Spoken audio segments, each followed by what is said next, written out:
창세 19장 오늘은 소돔의 남자들 창세 19장 4절입니다. 창세 19장 4절 소돔의 남자들 같이 읽습니다. 그러나 그들이 눕기 전에 그 도시의 남자들 곧 소돔의 남자들이 즉 늙은이든 젊은이든 사방에서 나온 모든 사람들이 그 집을 에워쌌더라. 소돔의 남자들이 기도합시다. 위대하시고 거룩하신 주 하나님 아버지, 또 11월 첫 주 이렇게 처음 시간에 저희가 주님 앞에 나왔습니다. 하나님께서 은혜와 성령을 많이 부어주시고 또 복을 내려주셔서 참 내리는 비처럼 저희 마음속에 주의 말씀의 은혜가 가득 임하게 해주시고 참 저희 마음에서 참 성령의 또 말씀의 씨앗이 성령을 통해서 무럭무럭 자라고 열매 맺게 하시고 저희 자신이 시험을 읽고 강건하게 되도록 도와주시옵소서. 아버지 하나님께서 은혜 베풀어 주셔서 참 오고 가는 길들 참 미끄럽고 참 그런 길들인데 주님께서 안전하게 오고 갈 수 있도록 도와주십시오. 사랑하는 아버지 하나님께서 저희 마음속을 늘 참 말씀의 그 불길로 뜨겁게 해주시고 또 열정이 늘 넘치게 하시고 우리 주님을 향한 사랑이 타오르게 하여 주시옵소서. 감사를 드리며 주의 이름 기도합니다. 아멘. 예. 오늘 소돔이라는 도시는 이 창세기에 나오는 역사적 도시입니다. 역사적 도시라는 게 중요합니다. 소돔과 고모라가 이 신화적인 도시거나 뭐 전설상, 고대 중동의 전설상의 도시가 아니라 아브라함 시대에 아브라함 당대에 있었던 실제 도시입니다. 물이 넉넉하고 초장이 있는 에덴 같은 그런 도시로서 롯이 살았던 도시입니다. 하늘에 불과 유황이 내려와서 멸했다는 심판은 현대인들에게 불신과 조롱의 대상인지 몰라도 그것은 분명한 역사입니다. 역사적 사건이고 역사적 사실입니다. 소돔의 역사성은 모세의 글뿐 아니라 이스라엘 역사와 우리 주님에 의해서도 분명하게 확증됩니다. 주님께서 마태복음 10장 15절에 진실로 내가 너에게 이르노니 심판날에 소돔과 고모라 땅이 그 도시보다 견디기 쉬우리라 이렇게 말씀하셨습니다. 소돔과 고모라 땅이 이렇게 주님께서 소돔과 고모라의 땅에 직접 내려와서 그들의 불법과 죄악을 보시고 직접 불과 유황을 내리셨던 그 분이십니다. 그래서 이스라엘의 불신을 책망하시면서 이렇게 말하면 심판날에 소돔과 고모라의 땅이 그 대환란 때는 소돔과 고모라의 땅이 뭐 아무것도 아니다 이 말이에요. 이스라엘 사람들은 예루살렘이 일단 유다가 말이죠. 소돔과 고모라처럼 멸망하게 된다는 주님의 말씀에 충격을 받았을지 아니면 그 말씀을 농담으로 여겼을지 한번 생각해 보십시오. 이스라엘의 수도이며 영원한 정신적 지주와 같은 예루살렘이지만 주님은 그런 도시의 영광과 위대함을 말씀하시지 않고 이렇게 말씀하셨습니다. 그러나 내가 너에게 이르노니 심판날에 소돔 땅이 너보다 견디기 쉬우리라 이렇게 말합니다. 이런 심판의 경고를 들은 도시가 한 곳도 있습니다. 가버나움이라고 해요. 가버나움. 마태복음 11장 3절에 가버나움아 내가 하늘에까지 높여졌으나 지옥에까지 떨어지리라. 내 안에서 행한 능력 있는 일들을 소돔에서 행하였더라면 그 도시가 이날까지 남아있었으리라. 심판받은 소돔 사람들이 가버나움 사람들보다 덜 완악했다는 겁니다. 주님께서 만약 소돔에서 가버나움에서 행하신 것처럼 말씀을 전하고 표적들을 행하셨더라면 그 도시는 멸망하지 않았을 것이다 이렇게 말씀하셨습니다. 소돔과 고모라는 음행과 불법으로 멸망했습니다. 그러나 예루살렘을 비롯한 유대의 도시들은 불신으로 멸망합니다. 복음을 전했음에도 받아들이지 않았을 때 그 도시는 심판의 날에 소돔과 고모라보다 더 비참하게 멸망할 것이다 이렇게 말씀하셨습니다.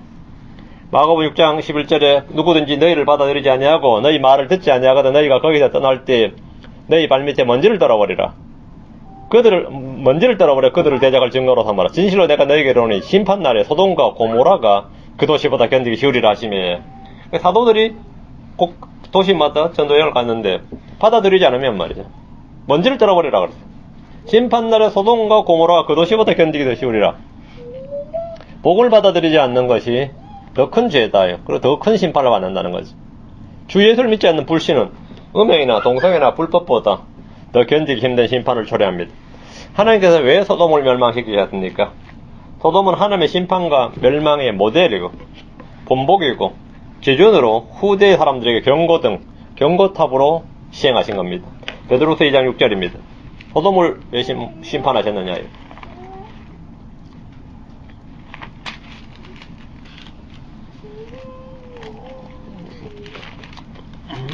베드로서 2장 6절 소돔과 고모라의 도시들을 지어푸심으로 정죄하사 죄가 되게 하여 그 뒤에 경건치 아니하게 살 자들에게 본보기로 삼으셨으며 그 뒤에 경건치 아니하게 살 자들에게 본보기를 삼았다. 소돔과 고모라 심판은 그 후대에 살 사람들에게 본보기, 경고로 준 겁니다. 그래서 이 소돔과 고모라 심판이 후에 있게 될 바벨론의 멸망이나 이스라엘의 멸망이나 모압의 멸망 등이 다 이 소돔과 고모라에 내려진 심판을 본보기로 삼고 그것을 모델로 삼습니다. 주님께서 모압에 대해서 말씀하실 때 모압은 반드시 소돔같이 되고 암몬 자손은 고모라같이 되어 이렇게 말씀하셨습니다. 기준이 항상 소돔과 고모라인데 모압이 무슨 죄가 있냐고 하면 내가 소돔과 고모라를 보라. 소돔과 고모라. 한 기준이 항상 그거였습니다. 모압의 멸망이나 이스라엘의 멸망이나 바벨론의 멸망은 항상 소돔과 고모라를 기준으로 했습니다. 그럼 현 세대는 롯의 시대와 같다고 했습니다. 전 세상은 소돔과 고모라 조금도 다르지 않습니다. 죄와 불법이 참으로 만연합니다. 그런데 소돔과 같이 아니 고모라 같이 멸망하지 않는 이유가 뭡니까? 도시마다 교회가 많고 크리스천들이 많아서라고 생각하는 분들이 있습니다. 소돔에는 없었던 다수의 의로운 사람들이 그나마 이 사회에는 곳곳에 숨어있기 때문에 안 망한다. 그렇지 않습니다. 로마서 9장 29절 주께서 한 씨를 남겨두셨기 때문입니다. 로마서 9장 29절 지금 이 소돔과 고모라 같은 그런 롯의 때임에도 불구하고 주님께서 오래 참으시는 그것은 로마서 9장 29절 이것은 또한 이사야가 미리 말한 바 만군의 주께서 우리를 위하여 한 씨를 남겨두지 아니하셨더라면 주께서 우리를 위하여 한 씨를 예수 그리스도죠. 한 씨를 남겨두지 아니하셨더라면 우리가 소돔같이 되고 고모라같이 되었으리라. 이미 멸망했을 것이다. 이거 멸망했을 것이다. 앞으로 멸망할 것이 아니라 예수님이 아니었으면 우리 이미 멸망했다 이거예요. 우리가 소돔의 시민들보다 더 의롭거나 경건해서가 아니라 구원자 예수 그리스도로 인해서 하나님께서 이 세상에 대해 오래 참으시고 긍휼 구원의 기회를 베풀고 계신 것입니다. 자, 상체로 와서 본문을 보겠습니다. 1절입니다. 저녁때에 두 천사가 소돔에 이르렀는데 마침 롯이 소돔의 문에 앉았다. 그들을 보고 일어나 그들을 맞이하고 얼굴을 땅에 대고 절하며 낮에 아브라함의 장막에 있었고 저녁 때 이제 소돔으로 간 거죠. 아브라함의 장막에서 식사를 마치고 떠난 두 천사가 소돔에 이르는데 그때가 이제 저녁 때였습니다. 롯이 소돔의 문에 앉아 있었습니다. 이 소돔의 문에 앉아 있었다. 이 한마디가 굉장히 그 롯의 지위나 역할을 잘 보여주죠. 소돔의 문에 앉아 있었다. 이 말은 롯이 소돔의 장로나 재판관에 위치해 있었음을 보여줍니다. 어떤 도시의 문에 앉아 있는 것은 그 도시의 장로나 치리자들입니다. 성문 안에 있는 도시의 사람들은 문제가 터지거나 재판을 요청할 때 문으로 나오죠. 성문으로 나와서 거기에 앉아있는 재판관, 장로들에게 이제 사정을 구하고 재판을 받습니다. 롯은 소돔의 문에 앉아있었다. 근데 롯은 소돔의 재판을 받던 장로의 높은 지위와 신분에 있었음을 볼 수 있습니다. 소돔의 문에 앉아있던 롯은 천사들을 보고 일어나 맞았습니다. 롯은 그들에게 땅을 대고 얼굴을 땅에 대고 절을 했는데 이를 통해서 롯 역시 이 보통 사람들 좀 다르다. 이 천사들이 보통 사람들과 다르다. 이렇게 뭔가 느꼈거나 금방 한눈에 알아봤다는 걸 알 수 있죠. 천사들은 분명히 사람의 모습, 남자의 모습으로 왔는데 아브라함이나 롯은 그들의 존재를 단 한 번에 알아봤습니다. 아마 가장 중요한 건 피부색이었을 겁니다. 그 당시 가나안 족속의 피부, 그때 이제 멸망이 전에 가나안 족속은 흑인 쪽이었죠. 함족이죠. 근데 천사들은 아마 최소한 함족은 아니니까 한눈에 확 띄는 거죠. 최소한 외지인인 거죠. 이 부분을 볼 수 있는 사람이 아닌 거죠. 그러다가 후광이 비참하지 안 나더라도 이건 보통 원주민들하고는 완전히 다른 사람이었던 거죠. 롯 자신에도 달랐어요. 그 사람들 롯 자신이나 아브람에도 그 원주민들하고는 완전히 달랐단 말이에요. 가나안의 원주민들은 완전히 달랐어요. 어쨌든 한 번에 알아봤어요. 그 삼손의 아버지 마노아처럼 천사를 전혀 알아보지 못한 채 대한 사람도 있지만 아브라함이나 롯은 단번에 천사들을 알아봤습니다. 뿐만 아니라 롯은 이들을 어떻게 대해야 되는지 알았습니다. 2절 이르되 이제 보소서 내 주들이여 원하건대 돌이켜 당신들의 종의 집으로 들어와 온 밤을 묵고 발을 씻어 일찍 일어나 길을 가소서 하니 그들이 이르되 아니라 우리가 거리에서 온 밤을 지내리라 하니라. 롯이 천사들을 내 주들이여 my lords 이렇게 하면서 자신의 집에서 하룻밤을 유숙하도록 했습니다. 저녁 때 소돔의 문으로 들어온 이들을 여관이나 노숙을 하도록 한 것이 아니라 자신의 집에 모시겠다는 겁니다. 아브라함이나 롯은 이 나그네를 대접하는 마음이 있고 그 대접하는 걸 좋아해서는 건 확실합니다. 이건 아주 본이죠. 성경에서 우리가 손님 대접에 대해서 몇 가지 명령이 있습니다. 손님 대접하기를 힘쓰라 했죠. 힘쓰라. 로마 12장 13절에 성도들의 필요에 따라 나누어주며 손님 대접하기를 힘쓰라. 첫째가 손님 대접하기 힘쓰는 겁니다. 두 번째 손님 대접하기를 좋아하라. 좋아하라. 디도서 1장 8절에 오직 손님 대접하기를 좋아하고 그랬어요. 히브리 13장 2절에는 손님 대접하기를 잊지 말라 그랬습니다. 나그네 대접하기를 잊지 말라 그랬어요. 베드로 4장 9절에는 성도들은 서로 대접하라. 불평 없이 서로 대접하라. 한국 교회 그나마 뭐 제일 잘하는 것 같아요. 서로 대접하라. 이게 일요일마다 하여튼 모이기만 하면 뭘 먹어야 되는데 이게 아마 여기서 나온 것 같아요. 서로 대접하라. 손님 대접을 힘쓰라. 예, 좋아하라. 잊지 말라. 성도들끼리는 서로 대접하라. 불평 없이 서로 대접하라. 했습니다. 그러니까 아브라함의 롯은 이 점에서는 아주 모범적인 겁니다. 좋아하고, 예, 힘쓰고, 강제로 끌어가다가, 아니면 가지 말라 그러면서 자기 집 잡아두면서 대접을 했어요. 아브라함은 장막에 거했지만 롯은 지금 집이 있었습니다. 집으로 들어와야 됐죠. 롯은 이제 여기서 아주 소돔에서 성공한 사람이에요. 종의 집으로 들어와 온 밤을 묵고 발을 씻고 롯의 간절한 청을 들은 천사들은 아니라 우리가 거리에서 온 밤을 지내리라 이렇게 말합니다. 왜 그렇게 같아요? 롯의 집에 우상이라도 하나 떡서 있는지. 롯은 하나님을 섬기는 사람이었죠. 롯의 부인이나 이게 문제였지만 안 들어간다 이거죠. 지금 딱 아니라 이거 딱 한마디로 거절이에요. 말 한마디로 거절을 했습니다. 네 집에 들어가니 난 밤에 밖에서 지내겠다는 거예요. 아주 이거 황당한 말인데 안 거절이에요. 천사들은 롯의 집의 신방이나 놀러 온 것이 아니고 소돔의 울부짖음을 확인하고 살피러 온 겁니다. 밤에 도시 이곳저곳을 살피면 돌아보면 그 도시의 죄악과 불법을 그 정도로 한눈에 알 수 있습니다. 밤의 문화를 다 한번 쫙 훑어버리면 환하죠. 3절입니다. 롯이 간절히 그들에게 조르니 이 표현이 영어로 재미있어요. pressed upon them greatly. pressed. 이거 강압적으로 이 말이에요. 압력을 가했어요. 롯이 간절히 그들에게 조르니 그들이 그에게로 돌이켜 그의 집으로 돌아오매 롯이 그들을 위해 잔치를 베풀고 누룩 없는 빵을 구우니 그들이 먹더라. 롯은 형식적으로 한두 번 권고해 본 뒤에 그럼 좋으실 대로 하시죠 한 게 아니라 거의 강압적으로 자기 집으로 모셨어요. 간절히 청했단 말이죠. 천사들은 그래서 돌이켜서 롯의 집으로 들어갔고 롯은 그들을 위해 잔치를 벌이고 누룩 없는 빵을 구웠습니다. 4절. 그러나 그들이 눕기 전에 그 도시의 남자들과 소돔의 남자들, 즉 늙은이든 젊은이든 사방에서 나온 모든 사람들이 그 집을 에워쌌더라. 보통 이제 성경에서 저녁때에 하면 4시에서 6시 사이를 말해요. 저녁때에 하면. 6시 넘어서면 이제 밤이라 그러죠.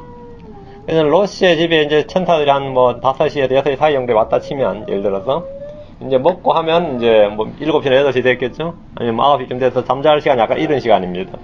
그래서 눕기 전에 이 말이지. 그러나 그들이 눕기 전에 그 도시의 남자들과 소돔의 남자들, 즉 늙은이든 젊은이든 사방에서 나온 모든 사람들이 그 집을 에워쌌더라 했습니다. 이게 무슨 일이에요? 롯의 집에 온 남자들의 이야기는 금방 온 도시에 퍼졌는지 소돔의 남자들이 사방에서 롯의 집을 에워쌌습니다. 이들이 왜 롯의 집을 에워싼 겁니까? 5절에 이유가 나오네요. 그들이 롯을 부르며 롯아 이러죠. 브라더 롯 이랬겠죠? 아니면 장로님 하고 하여튼 롯을 불렀어요. 롯을 불러서 이 밤에 내게 온 남자들이 어디 있느냐? 그들을 우리에게로 데려오라. 우리가 그들을 알리라 하니 우리가 그들을 알리라. 이게 이제 오늘날 말하는 동성애입니다. 그들은 롯에게 이상한 요구를 합니다. 이 밤에 내게 온 남자들이 어디 있느냐? 그들 우리에게로 데려오라. 우리가 그들을 알리라. 동성애가 만연한 소돔의 모습이 적나라하게 드러납니다. 롯의 집으로 온 모든 사람들은 동성애자들이었습니다. 어떤 설교자가 이 본문을 설교하면서 하나님께서 동성애를 미워하시는 것이 아니고 이 동성애자들이 행한 이 집단적 행위 있죠. 집단적 폭력, 강간 이런 걸 미워하시는 것이지 동성 간의 진실한 사랑에 대해서 말한 것이 아니다. 이러면서 해가지고 또 이 본문만 보니까 왕창 끌어모여 주님께서 심판하셨지 그게 아니다. 이렇게 강변한 걸 많이 봤어요. 설교 그렇게 주님은 그것도 미워하시고 이것도 다 미워하십니다. 모든 동성애자들이 성경에서 하나님은 동성애를 금지하신 것이 아니라 동성애자들이 행한 이 폭력적 행위, 또 집단적인 행위, 이런 걸 미워하신 것이다. 이렇게 말합니다. 동성애는 오늘날 교회가 직면한 죄악의 파도입니다. 동성애는 율법에서 죄로 지정되기 전에, 율법에서 죄라고 지정되기 전에 이미 사람의 본성에 속한 법입니다. 사람의 본성에 속한 법이에요. 문제는 이 본성이 타락해버린 문제죠. 동성애는 율법이 주어지기 이전에 이미 주님의 심판을 받았습니다. 동성애는 율법에서 죄로 확증이 된 겁니다. 레위기 18장 22절에 너는 여자와 함께 눕는 것 같이 남자와 함께 눕지 말라. 이것은 가증한 것이니라. 가증한 것이다. 딱 이제 율법에서 확증이 된 거죠. 그래서 동성애는 심판의 대상입니다. 동성애는 왜 생기는가? 이 부분 동성애는 왜 생기는가? 동성애는 오늘날 소위 학자들이 말하는 것처럼 성 정체성의 문제가 아니라 마음이 부패하고 본성과 생각과 양심이 더럽혀짐으로 인한 생긴 죄의 결과입니다. 동성애의 원인은 유전자의 문제가 아닙니다. 로마서 1장으로 갑시다. 23절.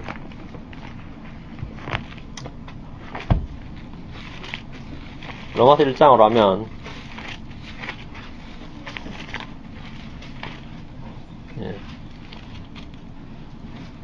21절부터 보죠. 그들이 하나님을 알 때 그분을 하나님으로 영원롭게도 하지 아니하고 감사하지도 아니하니 오히려 자기들의 상상 속에서 허망해지고 또 그들의 어리석은 마음이 어두워졌나니 그들은 스스로 지혜 있다고 선하는 어리석은 자가 되어 썩지 아니할 하나님의 영광을 썩을 사람이나 네 발 달린 짐승이나 기어다니는 것들과 같은 형상으로 바꾸었느니라. 이게 사람들이 하는 일이죠. 이렇게 사람들이 이렇게 한 결과가 뭐죠? 24절 결과가 나오네요. 이렇게 하니까 하나님께서 심판을 하셨는데 그 심판이 뭐냐면 그러나 하나님께서도 그들 마음의 정욕을 통해 부정하며 내주사 그들이 자기 몸을 서로 욕되게 하셨으니 자기 몸을 서로 욕되게 하셨다. 이게 동성애입니다. 하나님은 동성애를 심판하시기 전에 동성애자들을 심판하기 전에 동성애 자체가 이미 심판받은 상태임을 말해주는 겁니다. 그것은 동성애다 하면 그 자체가 심판받은 거예요. 소돔 사람들은 왜 문제냐면 소돔 사람들은 하나님을 알았다 이거죠. 그러나 하나님을 영화롭게 하지 않았다. 하나님께 감사하지 않았다. 이제 그 결과가 상상 속에서 마음이 허망해진 겁니다. 그리고 마음이 어두워진 거고. 소돔 사람들은 스스로 지혜 있다고 하지만 어리석은 자였습니다. 소돔 사람들은 썩지 아니할 하나님의 영광을 썩을 사람이나 새나 짐승이나 기어다니는 것들의 형상으로 바꾸었습니다. 그 결과가 뭐냐? 하나님께서 그들 마음의 정욕을 통해 부정함이 내어주셨습니다. 동성애가 생긴 겁니다. 그래서 동성애가 생긴 거예요. 동성애는 소돔의 전유물이 아닙니다. 하나님을 믿는 이스라엘에도 동성애가 있었습니다. 우리 사사기 보면 나오죠. 신정국가였던 이스라엘에 소돔과 동일한 동성애 사건이 있었습니다. 사사기 19장에 보면 19장 22절 23절에 보면 이제 그들이 마음을 즐겁게 할 때 보라 그 도시의 사람들 곧 벨리알의 아들들이 그 집을 에워싸고 문을 두들기며 집주인 노인에게 말하 이르기를 내 집에 들어온 남자를 끌어내라 우리가 그들을 알리라 we may know him 우리 그들을 알리라 하니 집주인 되는 그 사람이 그들에게 이르되 나와 이르되 아니라 내 형제들아 아니라 청하건대 그와 같이 악하게 행하지 말라 이 남자가 내 집에 들어왔으니 이런 어리석은 짓을 행하지 말라. 이게 지금 이스라엘에 이런 일이 있었다. 이스라엘에 똑같이 어떤 사회에 이 동성애가 양성되는 패턴은 하나님을 알되 영화롭게도 감사치도 않는 데서 시작됩니다. 자기들은 지혜롭다고 생각하면서 하나님 대신 우상 숭배를 할 때 그 열매가 동성애로 나타납니다. 서구 기독교도 마찬가지입니다. 기독교 국가라서 없는 게 아닙니다. 한국의 기독교도 마찬가지입니다. 동성애는 민족과 종교를 가리지 않습니다. 동성애는 주님께서 그들의 마음의 정욕을 통해 부정하며 내어주심으로 꽃이 피고 열매를 맺는 겁니다. 자, 로마서 1장을 다시 가서 25절, 27절. 동성애의 원인을 아주 잘 보여주는 말씀이에요. 이게 성경이 말한 동성애의 원인입니다. 그들은 하나님의 진리를 거짓으로 바꾸고 창조주보다 창조물을 더 경배하고 섬겼느니라. 그분은 영원히 찬송받으실 분이시로다. 아멘. 이러한 까닭이에요. 이러한 까닭이 앞에 나오는 거네요. 이러한 까닭이 하나님께서 그들을 수치스러운 애정에 내주셨으니 이는 심지어 그들의 여자들도 본래대로 쓸 것을 본성에 어긋나는 것으로 바꾸었기 때문이라. 남자들도 이와 같이 본래대로 여자 쓰는 것을 버리고 서로를 향해 욕쟁이 뿌리를 듯하여 남자가 남자와 더불어 보기 흉한 짓을 행함으로 자기 잘못에 합당한 보응을 자기 속에 받았느니라 하죠. 사람들이 하나님의 진리를 거짓으로 바꾸고 창조주보다 창조물을 더 경배하고 섬길 때 하나님은 뭐 하신다? 심판하시는데 이 땅에서 그들 육신을 입고 있을 때 심판하신 게 뭐냐면 그들을 수치스러운 애정에 내주시는 겁니다. 그 애정이 그 자기 마음속에 그런 마음이 자꾸 드는 거예요. 막 욕정이 일어나고 애정이 일어나는 거예요. 그래서 이 의사를 만나든 심리학을 만나면 그건 당신 죄가 아니라 당신 타고난 것이다 이렇게 말해줘 보는 거죠. 그건 당신의 의지나 당신의 문제가 아니라 유전자의 문제가 있는 것이나 이것은 이 타고나는 것이기 때문에 당신 죄가 아니라. 목사님한테 가도 목사님이 하도 요즘 그런 사람이 많아가지고 이러면서 해결이 안 되는 거예요. 그럼 우리는 뭐라, 저도 이거 상담을 받았어요. 상담을 받았는데, 이미 심판을 받으셨네요. 그래서 제가 이미 심판을 받으셨네요. 심판을 받았다 이거예요. 그것도 신학생이었는데, 내가 당연히 심판 받은데, 왜 당신이 그런 마음이 이느냐? 그 심리학적 문제도 아니고, 환경 문제도 아니고, 당신 마음속에 하나님의 진리를 거짓으로 바꾸고 창조주보다 창조물을 더 경배하고 섬겼기 때문이다. 그러세요. 저 어릴 때부터 모태신앙인데요. 모태신앙인지 유대인인지 이건 중요한 게 아니고, 성경에 따르면 동서는 왜 생기냐요. 하나님께서 뭐 하신 거라고요? 그들의 마음의 정욕을 통해 부정하며 내어주셨거나, 또는 뭐라고 여기 말씀에 그들을 수치스러운 애정에 내주셨으니 gave up이에요. 주님께 두 가지. 하나님께서 그냥 그들을 수치스러운 애정에 내주시거나 부정하며 내주시는 않는다. 그죠? 마음속에 내가 주님을 거역하고 거부하기 때문에 주님께서 gave up, 포기하신 거란 말이죠. 그럼 내가 어떻게 해야 되겠어요? 예, 회개해야죠. 회개해요. 다른 방법이 없습니다. 그래서 예수 그리스도의 피로 씻음 받는 방법밖에 없습니다. 동성애라는 것은 하나님께서 어떤 사람을 수치스러운 애정에 내주실 때 나타난 현상이고 맺힌 열매입니다. 그것은 결코 유전자의 문제가 아닙니다. 오늘날 소위 말하는 오늘날 학자들이 말하는 그런 문제가 아니에요. 사람을 지신 하나님은 사람의 구조를 다 아십니다. 사람의 체질을 아시고 연약함을 압니다. 어릴 때부터 마음의 상상과 생각이 약할 뿐임도 아십니다. 소돔 사람들은 하나님의 진리를 거짓으로 바꿨습니다. 오늘날 미국 사람도 마찬가지입니다. 소돔의 사람들은 창조주보다 창조물을 더 경배했습니다. 오늘 미국이나 한국도 마찬가지. 현대 지성인들이라는 학자들, 예술가들, 스포츠스타들, 연예인들이라는 사람들이 하는 짓이 바로 이겁니다. 덕분에 이들 속에 동성애가 유난히 많습니다. 좀 잘 나간다는 사람들이 참 동성애가 많은 것 같아요. 예술적 감수성이 예민해서 그래요. 예술적 감수성이 예민해서 그런 게 아니고 타락해서 그렇습니다. 예술적 감수성과 상관없어요. 왜 미술하는 사람, 음악하는 사람, 무용하는 사람, 연극하는 사람, 탤런트들, 가수들이 왜 많으냐면 그 직업 때문도 아니고 뭐도 아니에요. 그들 마음속에 말이에요. 하나님의 진리를 거짓으로 바꾸고 창조주보다 창조물을 더 경배했기 때문에 그렇습니다. 이런 까닭에 하나님께서 그들을 수치스러운 애정에 내주셨다고 그랬어요. 이런 까닭에. 그런 직종에 있는 사람들이 유난히 하나님의 진리를 거짓으로 바꾼 사람이 많고 창조주보다 창조물을 더 경배하는 자들이 많다는 겁니다. 그런 거예요. 자기 생각 속에, 마음속에 하나님 두기를 싫어하고 자기 지식 속에 하나님 두기를 싫어할 때 하나님은 그들을 버림받은 생각 속에 내주십니다. 자, 로마 1장 28절. 또한 그들이 자기 지식 속에 하나님 두기를 싫어하며 하나님께서 그들을 버림받은 생각에 내주사 합당하지 못한 일들을 행하게 하셨으니. 왜 하나님께서 그렇게 하셨다. 자기의 지식 속에 하나님 두기를 싫어하며 하나님께서도 그들을 버림받은 생각에 내주셨다. 전부 다 보응입니다. 보응. 원인과 결과죠. 동성애는 결과에 해당 현상입니다. 원인은 뭐죠? 신체적, 유전적, 전생의 문제 아니고 그들 마음속에 하나님 두기를 싫어하는 것에 대한 결과입니다. 보응입니다. 오늘날 교회 내에는 구약의 율법이 아닌 은혜 아래 있는 거로 동성애를 포용하고 받아줘야 한다는 의견을 가진 사람들이 의외로 많이 있습니다. 신약은 구약보다 이 부분에 대해서 더욱 단호하고 엄격합니다. 신약에서 동성애가 죄가 아니라는 주장은 살인이나 도둑질이 죄가 아니라는 주장보다 더 큰 거짓말입니다.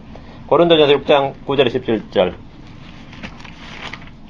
도둑질을 우리가 뭐라 그래요? 잡범이라 그러죠? 도둑질, 거짓말, 사기 이런 건 인간 잡범이죠.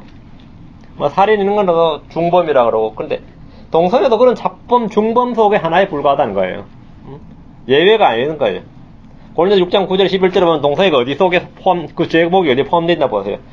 불의한 자가 하나님의 왕국을 상속받지 못할 줄을 너희가 알지 못하느냐. 속지 말라. 음행하는 자나 우상숭배자나 간음하는 자나 여성화된 남자나 여성화된 남자, 남자와 더불어 자신을 욕되게 하는 남자나 도둑질하는 자나 탐욕을 부리는 자나 술 취하는 자나 욕하는 자나 착취하는 자들 하나님의 왕국을 상속받지 못하리라. 너희 가운데도 이 같은 자들이 서로 있었으나 고린도 교회도 이런 게 많았죠. 이런 사람들이. 너희가 우리 하나님의 영을 통해 주 예수님의 이름으로 씻기고 거룩히 구별되고 그렇게 되었느니라. 성경은 동성애를 음행과 우상숭배, 간음, 도둑질, 술 취하는 자, 욕하는 자, 착취하는 자들과 동일한 레벨에 동일한 죄다 이렇게 말씀합니다. 그 성적 취향이나 정체성의 문제가 아니란 겁니다. 그 사람이 도둑질하는 짓이나 그거나 똑같은 그런 죄라는 거예요. 동성애는 생물학적으로 심리학적으로 생긴 어떤 죄가 아니라 그러니까 자연현상이나 생물학적 심리학적 문제가 아니고 간음과 도둑질과 같은 종류의 죄입니다. 그런 종류의 죄예요. 동성애자는 불의한 자입니다. 동성애에 대한 찬성이나 판단 유보나 우호적인 사람들은 속은 것입니다. 성경은 속지 말라. 음행하는 자나 우상 숭배하는 자나 간음하는 자나 여성화된 남자나 남자와 더불어 자신을 욕되게 하는 남자나 똑같은 도둑질하는 자나 이 사이에 딱 포함되어 있어요. 간음이 죄면 도둑질이 죄면 여성화된 남자도 죄예요. 남자와 더불어 자신을 욕되게 하는 자도 죄예요. 똑같은 죄, 그 사이에 똑같은 죄입니다. 그런 종류의 죄입니다. 속지 말라. 동성애는 그런 거 하고 좀 다른 게 안 나요. 동성애하고 도둑질하고 도둑놈하고 동성애를 같이 하면 되겠냐? 같은 겁니다. 똑같은 죄입니다. 똑같은 종류의 죄예요. 이 나라 법이 어떠하든 언론에서 뭐라고 말하든 학교에서 뭐라고 가르치든 동성애는 간음과 음행과 도둑질, 착취 같은 그런 종류의 동일한 죄이고 심판받을 죄에 지나지 않습니다. 오늘날 학교에서 동성애가 죄가 아니라는 걸 애들한테 가르치려고 교육하겠다는 거는 도둑질이 죄가 아니라고 가르치는 거 똑같아요. 똑같은 앞으로 학교에서 애들한테 도둑질한 건 죄가 아니라고 가르치려고 하는 거랑 똑같은 게 이겁니다. 동성애는 똑같은 죄입니다. 유다서로 갑니다. 유다서 7절. 유다서 7절.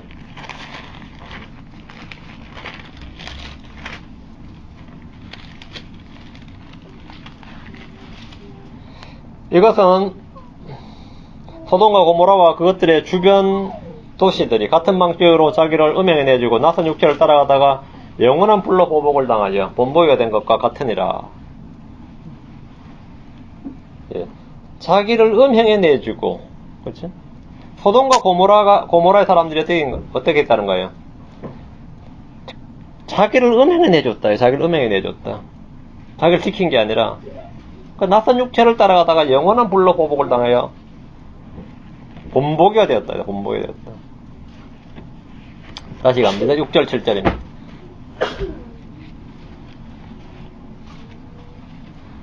롯의 문에 있던 그들에게로 나아가 자기 뒤로 문을 닫고 롯이 문에 있던 그들에게로 나아가 자기 뒤로 문을 닫고 이르되 원하건대 형제들아 이같이 악하게 행하지 말라. 롯은 자기 집을 둘러싼 소돔의 남자들에게 권면을 했습니다. 롯은 소돔의 남택자들을 향해서 형제들아 이렇게 했는데 얘들은 결코 롯의 형제들이 될 수 없습니다. 롯의 이런 행동은 오늘날 교회가 세상을 형제라 부르고 하나 되자고 외치고 타종교와 손을 잡으려는 모습과 같습니다. 롯은 밖으로 나가서 자기 뒤로 이제 문을 닫고 문 앞에 서서 원하건대 형제들아 이같이 약하게 행하지 말라 하고 한마디 했습니다. 이건 참 또 위대한 말이에요. 형제들아 한 것은 이건 타협인데 그죠? 사람 심기를 상하게 할 수 없는 부분이지만 이 뒷부분은 놀라운 말이에요. 그렇죠? 원하건대 형제들아 이같이 악하게 행하지 말라 했습니다.